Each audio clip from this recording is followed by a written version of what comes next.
స్త్రీ శక్తి ఉచిత RTC bus ప్రయాణ పథకం ప్రారంభించిన డాక్టర్ గొట్టిపాటి లక్ష్మి. వివరాల్లోకి వెళితే ప్రకాశం జిల్లా దర్శి పురపాలక సంఘం గడియార స్తంభం సెంటర్లో దర్శి నియోజకవర్గం Telugudesam party incharge doctor Gottipati Lakshmi శనివారం సాయంత్రం శ్రీ శక్తి ఉచిత బస్సు పథకాన్ని ప్రారంభించారు.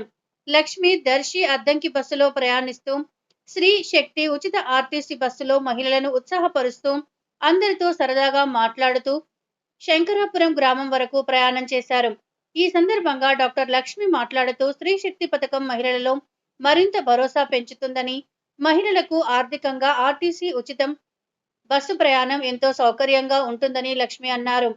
స్త్రీ శక్తి పథకం వల్ల ముఖ్యంగా విద్యార్థులు, ఉద్యోగాలు చేసుకునే మహిళలు, స్వయం ఉపాధి చేసుకునే మహిళా శ్రామికులపై భారం తగ్గుతుందని, కనీసం నెలకు ఒక్కొక్క మహిళ 1500 నుండి 2000 వరకు ఆర్థిక భారాన్ని తగ్గించుకోవచ్చునని లక్ష్మి అన్నారు. గత వైసీపీ ప్రభుత్వం మద్యాన్ని పెంచి మహిళల తాలిబొట్లను తాకట్టు పెట్టించిందని లక్ష్మి తెలిపారు.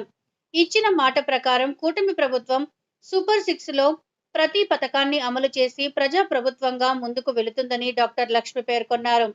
టీడీపీ అంటేనే మహిళలను గౌరవించే పార్టీ అని, ఆనాడు ఎన్టీఆర్, ఈనాడు ముఖ్యమంత్రి చంద్రబాబు నాయుడు మహిళల సాధికారత కోసం, ఆస్తిలో సమాన హక్కు కోసం అనేక చట్టాలను తెచ్చిన ప్రభుత్వం తెలుగుదేశం ప్రభుత్వమని లక్ష్మి ఉద్బోధించారు.